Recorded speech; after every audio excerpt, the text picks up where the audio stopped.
طفیل ایک فیکٹری میں کام کرتا تھا۔ اس نے دیکھا کہ ایک چھوٹا بچہ مالک سے کہہ رہا تھا، مجھے اس مہینے ایڈوانس تنخواہ دے دیں، میری ماں بہت بیمار ہے۔ لیکن مالک نے اسے غصے میں کہا کہ میں نے تم مزدوروں کا ٹھیکہ نہیں لے رکھا۔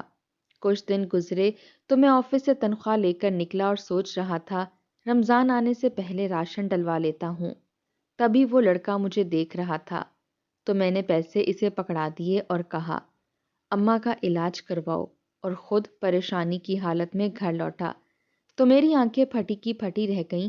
سامنے وہ لڑکا، سر پلیز مجھے اس مہینے کی تنخواہ ایڈوانس میں دے دیں، میری ماں بہت بیمار ہے، مجھے ان کے لیے دوائیاں خریدنی ہیں، ہمارا خیال رکھنے والا اور کوئی نہیں ہے، میری ماں کی بیماری دن بدن شدید ہوتی جا رہی ہے اور ان کی دوائیاں ختم ہو چکی ہیں، اگر انہیں وقت پر دوا نہ ملی تو میری ماں مر جائیں گی اور میں دنیا میں بالکل ہی اکیلا رہ جاؤں گا۔ یہ نرم مگر لرزتی ہوئی آواز طفیل کے کانوں سے ٹکرائی تو اس نے بے ساختہ پلٹ کر دیکھا۔ آواز میں ایسا درد اور ایسی بے بسی تھی کہ اسے نظر انداز کرنا ممکن ہی نہیں تھا۔ کچھ ہی فاصلے پر فیکٹری میں کام کرنے والا چھوٹا سا بچہ عاطف مینیجر کے سامنے ہاتھ جوڑے کھڑا تھا۔ وہ اپنی تنخواہ کی پیش کی درخواست کر رہا تھا۔ اس کی آنکھوں میں آنسو تھے جو ضبط کی کمزور دیوار کو توڑنے کے لیے بے چین تھے۔ طفیل کا دل بری طرح سے بھر آیا۔ عاطف کوئی عام مزدور نہیں تھا، وہ ایک کم سن بچہ تھا جس کی عمر بامشکل 7 یا 8 برس ہوگی۔ وہ اپنی بیمار ماں کے ساتھ بے سہارا زندگی گزار رہا تھا، اسی لیے اتنی چھوٹی عمر میں اسے اس فیکٹری کے شور، دھوئیں اور مشقت میں کودنا پڑا تھا۔ اس کی عمر کھیل کود، اسکول اور خواب دیکھنے کی تھی، مگر اس کی قسمت میں بھاری مشینیں، پسینہ اور بھوک لکھتی گئی تھی۔ فیکٹری میں کام کرنے والا ہر مزدور اس بات کا گواہ تھا کہ عاطف کس قدر محنتی تھا۔ وہ خاموشی سے اپنا کام کرتا تھا، کسی سے شکایت نہیں کرتا تھا، نہ ہی کبھی آرام کا مطالبہ کرتا تھا۔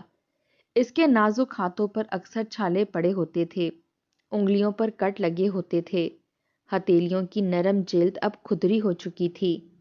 کبھی کبھار شدید تھکن کے باعث وہ وہیں زمین پر بیٹھ جاتا تھا، بعض اوقات تو چکر آ کر گر بھی جاتا تھا۔ بھوک اس کے چہرے سے صاف جھلکتی تھی، اس کی آنکھوں کے گرد سیاہ ہلکے دھنسا ہوا چہرہ اور کمزور جسم ہر دیکھنے والے کو اندر تک ہلا دیتا تھا۔ جب وہ پہلی بار اس فیکٹری میں کام کرنے آیا تھا تو گورا چٹا، صاف ستھرا اور نسبتاً صحت مند نظر آتا تھا، مگر چند ہی مہینوں میں اس کے پھول جیسے چہرے کی ساری رونق ختم ہو گئی تھی۔ اب وہ مرجھایا ہوا، بجھا بجھا سا اور وقت سے پہلے بڑا ہوتا ہوا لگتا تھا۔ فیکٹری کے ورکر اکثر اس سے بات کرنے کی کوشش کرتے تھے، کوئی اسے کھانا دینے کی پیشکش کرتا تھا، کوئی اس کے سر پر ہاتھ رکھ کر حال پوچھ لیتا تھا، کوئی اس کے گھر کے حالات جاننے کی کوشش کرتا تھا، مگر عاطف بہت کم بولتا تھا۔ اس نے صرف اتنا بتایا تھا کہ وہ اور اس کی ماں اکیلے رہتے ہیں، ماں شدید بیمار ہے، اس کے علاج کے لیے پیسوں کی ضرورت ہے۔ اسی مجبوری نے اسے اسکول چھوڑنے پر مجبور کر دیا تھا۔ کتابوں کی بجائے اب وہ اوزار اٹھانے لگا تھا۔ ورکرز کے بار بار پوچھنے کے باوجود اس نے کبھی نہیں بتایا تھا کہ اس کے خاندان میں اور کون کون شامل ہے، یا اس کا باقی ماندہ خاندان کہاں ہے۔ شاید وہ خود بھی ان سوالوں کے جواب دینا نہیں چاہتا تھا، یا شاید جواب دینے کے لیے اس کے پاس کچھ تھا ہی نہیں۔ اچانک مینیجر کی کرخت اور غصے بھری آواز فضا میں گونج اٹھی، دفع ہو جاؤ یہاں سے، میرے پاس کوئی پیسے نہیں ہیں، میں نے تم مزدوروں کا ٹھیکہ نہیں لے رکھا، اگر ایسا ہی خیراتی ادارہ کھول کر بیٹھ جاؤں تو میرے کام کو تو جیسے اللہ ہی حافظ ہے، خود مجھے مالک نوکری سے نکال دیں گے۔ یہ کہتے ہوئے وہ غصے سے مڑا اور تیز قدموں سے وہاں سے چلا گیا۔ اس کے الفاظ عاطف کے دل پر ہتھوڑے کی طرح لگے۔ عاطف کے چہرے پر ایک لمحے میں ہی مایوسی چھا گئی، اس کی آنکھوں میں امید کی جو ہلکی سی چمک تھی وہ بھی بجھ گئی۔ وہ وہیں کھڑا رہ گیا جیسے اس کے قدم زمین میں گڑ گئے ہوں۔ وہ بہت زیادہ پریشان نظر آ رہا تھا، اس کے چہرے پر چھائی ہوئی بے بسی اور خوف ہم میں سے کسی کو بھی اچھے نہیں لگ رہے تھے۔ دل چاہتا تھا کہ کوئی آگے بڑھے، اسے گلے لگا لے، اس کے ہاتھ میں کچھ پیسے رکھ دے اور کہے کہ سب ٹھیک ہو جائے گا، مگر ہم سب بھی مجبور تھے۔ ہم سب کا تعلق ایک جیسے سفید پوش گھرانوں سے تھا۔ ہم اس کی تکلیف کو سمجھ سکتے تھے، اس کے درد کو محسوس کر سکتے تھے، مگر اس کی مدد کرنے کی طاقت ہم میں سے کسی کے پاس نہیں تھی۔ یہی سفید پوش طبقے کا سب سے بڑا المیہ ہوتا ہے۔ وہ دوسروں کے دکھ کو دل سے سمجھتے ہیں، مگر اپنے خالی ہاتھوں کی وجہ سے کچھ کر نہیں پاتے۔ عاطف کی خاموش آنکھیں ہم سب سے سوال کر رہی تھیں، مگر ہمارے پاس کوئی جواب نہیں تھا۔ میں نے ایک بار پھر عاطف کو دیکھا۔ اس کے دل میں ایک عجیب سی کسک اٹھی، ایک ایسا بوجھ جو شاید وہ ساری زندگی نہ اتار سکے۔ اس لمحے اسے شدت سے احساس ہوا کہ اس دنیا میں سب سے زیادہ مظلوم وہ نہیں جو بول نہیں سکتے، بلکہ وہ ہوتے ہیں جو بہت کچھ کہنا چاہتے ہیں، مگر جن کی آواز سننے والا کوئی نہیں ہوتا۔ کچھ دن اس کی پریشانی کو دیکھتے ہوئے گزر گئے تھے۔ ہم سب اس کی حالت کو خاموشی سے دیکھ رہے تھے۔ ہمارے پاس کسی کے پاس بھی اتنے پیسے نہیں تھے کہ ہم اس کی مدد کر پاتے۔ ہر دن عاطف کا چہرہ مزید بجھتا جا رہا تھا۔ اس کی آنکھوں کی چمک آہستہ آہستہ ختم ہو رہی تھی۔ وہ پہلے ہی کم بولتا تھا، مگر اب تو جیسے اس نے بالکل ہی خاموشی اختیار کر لی تھی۔ کچھ ہی دنوں بعد رمضان شروع ہونے والا تھا۔ فیکٹری میں اسی بات کا چرچا تھا۔ سب مزدور رمضان کی تیاریوں میں لگے ہوئے تھے۔ کسی کو آٹے کی فکر تھی، کسی کو گھی کی اور کسی کو بچوں کے کپڑوں کی۔ اسی دوران ہمیں تنخواہ دے دی گئی۔ جب میں نے اپنی تنخواہ ہاتھ میں لی تو دل میں ایک عجیب سا احساس جاگ اٹھا، خوشی بھی تھی اور خوف بھی۔ میں بھی اپنی تنخواہ لے کر فیکٹری سے نکل آیا تھا۔ میں نے یہی سوچا تھا کہ ہر بار رمضان میں کئی دن فاقے کرنے پڑتے ہیں، اس دفعہ رمضان آنے سے پہلے ہی راشن ڈلوا لیتا ہوں، مہینہ کسی نہ کسی طرح آسانی سے کٹ جائے گا۔ میرے بچے روزے رکھتے تھے، اکثر انہیں پانی کے ساتھ افطاری کرنی پڑتی تھی۔ روزہ افطار کرنے کے لیے کھجور تک نصیب نہیں ہوتی تھی۔ ہر شام جب بچے افطار کے وقت خاموشی سے پانی کا گلاس ہاتھ میں لیتے تھے تو میرا دل ٹوٹ جاتا تھا۔ میں ان کی آنکھوں میں چھپی ہوئی خواہش صاف دیکھ سکتا تھا۔ اس بار میں نے دل میں پکا ارادہ کر لیا تھا کہ کم از کم بچوں کو خالی پیٹ افطار نہیں کرنی پڑے گی۔ اگر راشن گھر میں موجود ہوگا تو باقی فاقے جیسے تیسے کر کے کاٹ لیں گے۔ پیسے لے کر میں سیدھا بازار کی طرف نکل پڑا تھا۔ میرے دل میں یہی خیال تھا کہ اگر میں گھر گیا تو 100 نئی ضروریات نکل آئیں گی۔ پیسے ان چیزوں میں خرچ ہو جائیں گے اور پھر رمضان کے لیے کچھ نہیں بچے گا۔ اسی سوچ کے ساتھ میں فیکٹری سے نکلا تھا اور سیدھا بازار کی طرف جا رہا تھا۔ میرے قدم تیز تھے اور دماغ حساب کتاب میں الجھا ہوا تھا، مگر اچانک راستے میں میری نظر عاطف پر پڑی۔ وہ ایک زیر تعمیر پلاٹ کی ٹوٹی ہوئی دیوار پر بیٹھا ہوا تھا۔ اس کا جسم سمٹا ہوا تھا، سر جھکا ہوا تھا، چہرے سے ہی صاف لگ رہا تھا کہ وہ بہت زیادہ پریشان ہے۔ اس کی آنکھوں میں آنسو تیر رہے تھے۔ اس لمحے میرا دل جیسے رک سا گیا۔ میں نے اپنے قدم روک لیے، بازار کا شور پیچھے رہ گیا، مجھے صرف عاطف نظر آ رہا تھا۔ اس کی حالت دیکھ کر مجھے اس پر بے حد رحم آ گیا۔ میں اس کے پاس چلا گیا۔ مجھے دیکھتے ہی وہ فوراً دیوار سے نیچے اترا۔ اس نے ایک لمحہ بھی ضائع نہیں کیا۔ وہ سیدھا آ کر میری ٹانگوں سے چمٹ گیا اور زور زور سے رونے لگا۔ انکل، میں کیا کروں؟ میری کچھ سمجھ میں نہیں آ رہا۔ میری اماں شدید بیمار ہیں۔ مینیجر مجھے پیسے بھی نہیں دے رہا۔ اس نے میری اس مہینے کی تنخواہ روک لی ہے۔ ساری فیکٹری والوں کو رمضان کے نام پر ایڈوانس تنخواہ دے دی گئی ہے، لیکن میری تنخواہ روک کر کہتا ہے کہ تم ہر ماہ ایڈوانس لیتے ہو، اس بار نہیں لوگے تو تمہارا کچھ نہیں بگڑے گا۔ وہ روتے ہوئے بولتا جا رہا تھا۔ اس کی آواز کانپ رہی تھی، اس کا چھوٹا سا جسم ہچکولے کھا رہا تھا۔ میں خاموشی سے اس کی باتیں سنتا رہا۔ وہ کہہ رہا تھا کہ میں یہ ساری محنت اپنی ماں کے لیے تو کر رہا ہوں، اگر وہی زندہ نہ بچی تو میں جی کر کیا کروں گا؟ میں نے 2 دن سے کھانا بھی نہیں کھایا ہے، بس اماں کو ایک روٹی کھلا دیتا ہوں۔ وہ بتا رہا تھا کہ اس کی ماں ہولتی ہوئی نظروں سے اسے دیکھتی ہے، جیسے ہر لمحہ اسے زندگی کی بھیک مانگ رہی ہو۔ وہ کہہ رہا تھا کہ میں کہاں جاؤں؟ یہ دنیا بنا باپ کے اتنی خطرناک کیوں ہو جاتی ہے؟ کیوں اپنی اصل شکل دکھا دیتی ہے؟ کیوں دنیا میں ذرا بھی رحم نہیں رہتا؟ یہ اپنی پوری شفافیت کے ساتھ مجھ پر اچانک کیوں ظاہر ہو گئی ہے؟ وہ ایک بار پھر بے بسی سے مجھ سے لپٹ گیا۔ اس کے آنسو میرے کپڑوں کو بھگو رہے تھے۔ میں اس کی باتیں سن کر بالکل ساکت رہ گیا تھا۔ میرے پاس اسے تسلی دینے کے لیے الفاظ نہیں تھے۔ اس کی عمر بہت کم تھی۔ یہ کھیلنے اور ہنسنے کی عمر تھی۔ اس عمر میں بچوں کو کسی چیز کی فکر نہیں ہوتی۔ اس عمر میں بچے ضد کرتے ہیں، کھلونوں کے لیے روتے ہیں، ماں باپ کے آگے فرمائشیں رکھتے ہیں، مگر عاطف اس سب سے محروم تھا۔ وہ اتنی سی عمر میں ہی بڑی بڑی ذمہ داریوں کے بوجھ تلے دب چکا تھا۔ اس کے کندھے نازک تھے مگر اس پر زندگی کا بہت بھاری وزن ڈال دیا گیا تھا۔ میرے دل میں اس کے لیے ایک عجیب سا طوفان برپا ہو گیا۔ میں نے اپنی جیب میں ہاتھ ڈالا، وہاں میری پوری تنخواہ موجود تھی۔ ایک لمحے کے لیے میرے بچوں کے چہرے آنکھوں کے سامنے آ گئے، پھر فوراً عاطف کی بیمار ماں کا خیال آیا۔ میرا دل فیصلہ کر چکا تھا۔ میری آنکھوں میں آنسو آ گئے۔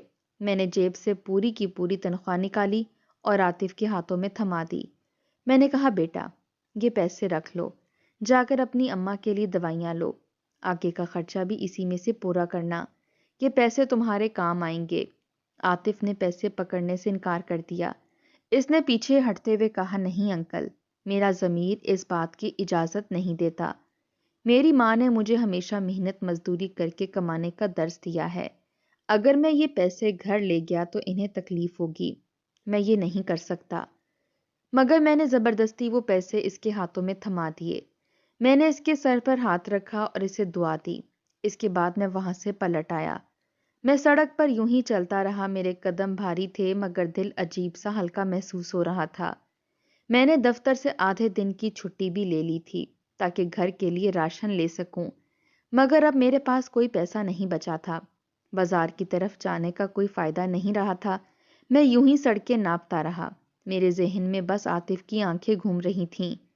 مجھے نہیں معلوم کہ آنے والا رمضان کیسے گزرے گا، میرے بچے کیسے افطار کریں گے، مگر اس لمحے مجھے صرف اتنا معلوم تھا کہ شاید آج میں نے کسی ماں کی جان بچانے کی کوشش کی ہے، اور شاید یہی کوشش میرے لیے کافی تھی۔ پورا دن سڑکوں پر پھرنے کے بعد بالآخر میں نے اپنا رخ گھر کی طرف کیا تھا۔ دل تھکا ہوا تھا اور جسم بوجھل ہو چکا تھا، مگر آخر کو جانا تو گھر ہی تھا، چاہے انسان کتنا ہی ٹوٹا ہوا کیوں نہ ہو۔ گھر کا راستہ خود بخود قدموں کو اپنی طرف کھینچ ہی لیتا ہے۔ جیسے ہی میں نے دروازہ کھٹکھٹایا تو چند لمحوں میں دروازہ کھل گیا۔ میرے بیٹے نے دروازہ کھولا۔ اس کے چہرے پر میرا انتظار صاف لکھا ہوا تھا۔ اس کی آنکھوں میں خوشی بھی تھی اور بے چینی بھی۔ وہ مجھے دیکھتے ہی بول اٹھا، ابا، آپ نے آنے میں اتنی دیر کر دی، ہم سب لوگ کب سے آپ کا انتظار کر رہے تھے۔ وقت بالکل نہیں کٹ رہا تھا۔ میں نے مسکرا کر اس کے سر پر ہاتھ پھیرا۔ اس لمس میں میں نے اپنی ساری تھکن سمیٹ لی۔ پھر میں نے اس کا ہاتھ تھاما اور اندر کی طرف آ گیا۔ کمرے میں داخل ہوتے ہی میری نظر سب پر پڑی۔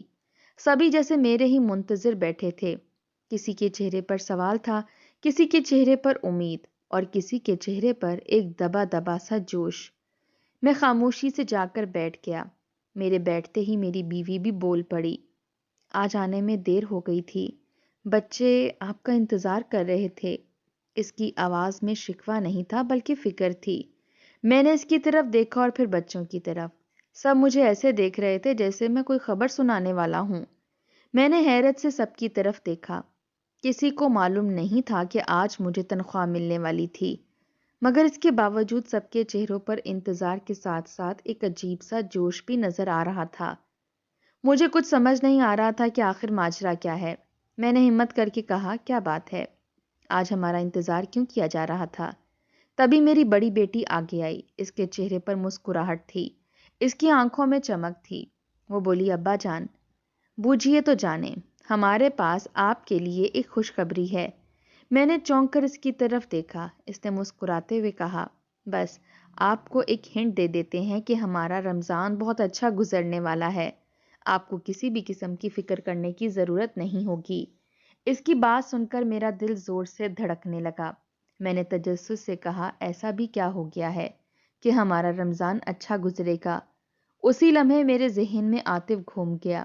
وہ لمحہ یاد آ گیا جب میں نے سارے پیسے اس کے ہاتھ میں تھما دیے تھے۔ ایک لمحے کو دل میں خیال آیا کہ شاید یہ کوئی امتحان تھا۔ بہرحال میرے دل میں کسی بھی قسم کی نیکی پر کوئی شرمندگی نہیں تھی۔ میں نے جو کیا تھا دل کی آواز پر کیا تھا۔ میری بڑی بیٹی دوبارہ بولی، ابا جان آنکھیں بند کریں، ہم آپ کے سامنے آپ کا سرپرائز رکھ دیتے ہیں۔ میں نے خاموشی سے آنکھیں بند کر لیں۔ چند لمحے گزرے، دل کی دھڑکن تیز ہوتی جا رہی تھی۔ پھر میری بیٹی کی آواز آئی، اب آنکھیں کھولیے۔ میں نے آنکھیں کھولیں تو جو منظر سامنے تھا اس نے مجھے ساکت کر دیا۔ میرے سامنے کچھ کاغذات رکھے ہوئے تھے اور ان کے ساتھ 10 لاکھ روپے کا سائن شدہ چیک بھی رکھا تھا۔ میری آنکھیں حیرت سے کھلی کی کھلی رہ گئیں۔ مجھے ایک لمحے کے لیے اپنی آنکھوں پر یقین نہیں آیا۔ میں نے دوبارہ غور سے دیکھا، وہ واقعی 10 لاکھ کا چیک تھا۔ میں نے حیرت کے مارے کہا، یہ 10 لاکھ روپے کہاں سے آئے؟ اور یہ کاغذات تو ہماری زمینوں کے ہیں نا؟ میری آواز کانپ رہی تھی۔ میری بیوی کی آنکھوں میں آنسو بھر آئے۔ وہ آگے بڑھی اور بولی، ہاں ہم مقدمہ جیت گئے ہیں۔ اس نے روتے ہوئے کہا، ہم نے سب کچھ اللہ پر چھوڑ دیا تھا نا، اور دیکھیے اللہ نے ہمیں کتنا خوبصورت صلہ دیا ہے۔ اس کی بات سن کر میرے دل پر جیسے بوجھ اترنے لگا۔ میری آنکھوں سے بھی آنسو بہنے لگے۔ وہ زمین اصل میں میرے ابا کی تھی۔ وہ زمین مجھے اور میرے سوتیلے بھائی کو برابر ترکے میں ملنے والی تھی، مگر میرا سوتیلا بھائی زمین کے معاملات سے واقف تھا، جبکہ مجھے اس بارے میں کچھ بھی معلوم نہیں تھا۔ وہ اکیلا ہی ساری زمین پر قابض ہو گیا تھا۔ جب تک مجھے اس کا علم ہوا، اس نے اپنے سارے انتظامات مکمل کر لیے تھے۔ میں نے اس پر کیس کیا تھا، مگر وسائل کی کمی کی وجہ سے میں وہ کیس پوری طرح لڑ نہیں پایا تھا۔ وقت کے ساتھ میں تھک گیا تھا۔ میں نے سب کچھ اللہ پر چھوڑ دیا تھا۔ ایک طرح سے میں مایوس ہو گیا تھا۔ مجھے لگنے لگا تھا کہ وہ زمین مجھے کبھی نہیں ملے گی۔ میں نے دل ہی دل میں اس حق سے دستبردار ہونا شروع کر دیا تھا، مگر آج میرے سامنے وہی زمین کے کاغذات تھے، اور ساتھ ہی میرے بھائی کی طرف سے بھرا گیا 10 لاکھ روپے کا بھاری جرمانہ بھی رکھا تھا۔ یہ سب حقیقت تھی، یہ کوئی خواب نہیں تھا۔ میں نے زندگی میں ایک نیکی کی تھی، میں نے ایک مجبور بچے کی مدد کی تھی، اور اللہ نے مجھے اس کا اتنا بڑا اور کتنا خوبصورت صلہ دیا تھا۔ اس لمحے مجھے یقین ہو گیا کہ جو اللہ کی راہ میں دیا جائے وہ کبھی ضائع نہیں جاتا۔ میرے بچوں کے چہرے خوشی سے چمک رہے تھے۔ میری بیوی کی آنکھوں میں شکر کے آنسو تھے، اور میرا دل سجدے میں جھکنے کو چاہ رہا تھا۔ مجھے محسوس ہو رہا تھا کہ اللہ نے میرے صبر کا امتحان مکمل کر لیا ہے۔ اس رات مجھے معلوم ہو گیا تھا کہ رزق صرف پیسے کا نام نہیں ہوتا، رزق سکون بھی ہوتا ہے، رزق عزت بھی ہوتا ہے، اور رزق وہ یقین بھی ہوتا ہے جو انسان کو اندھیری راتوں میں بھی روشنی دکھا دیتا ہے۔ اس دن کے بعد میں نے اللہ کی راہ میں مدد کو اپنی زندگی کا معمول بنا لیا تھا۔ عاطف کی ماں کی ماہانہ دوائیاں اور راشن میں نے اپنے ذمہ لے لیا تھا۔